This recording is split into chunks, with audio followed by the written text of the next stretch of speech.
নমস্কার বন্ধুরা, কেমন আছো তোমরা সবাই? আশা করি সবাই খুব ভালো আছো। আজকে আবারও চলে এসেছি একটা নতুন কেকের ভিডিও নিয়ে। তো প্রথমেই সবাইকে সরি, কারণ অনেক দিন ভিডিও আপলোড করা হয় না। আজ অনেক দিন পর ভিডিও আপলোড করছি, কিছু সমস্যার কারণে ভিডিও আপলোড করতে পারিনি। তো এবার আসি কেকের কথায়। কেকটা ছিল আমার 1 পাউন্ড ম্যাঙ্গো ফ্লেভারের একটা কেক।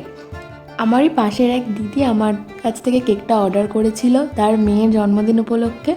আমাকে সে বলেছিল যে জেলের ওপর এরকম ইয়েলো কালারের কিছু একটা বানিয়ে দিতে। আমাকে কিছু ফটোও দেখিয়েছিল।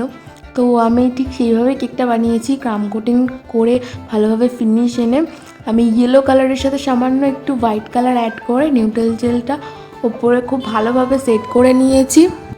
তারপর একটা হালকা লাইট শেডের মধ্যে, ইয়েলো লাইট শেডের মধ্যে একটা বর্ডারও দিয়ে নিয়েছি। আর প্রথমে আমি কেকটার একটা সাইডে দুটো রোজ করেছিলাম।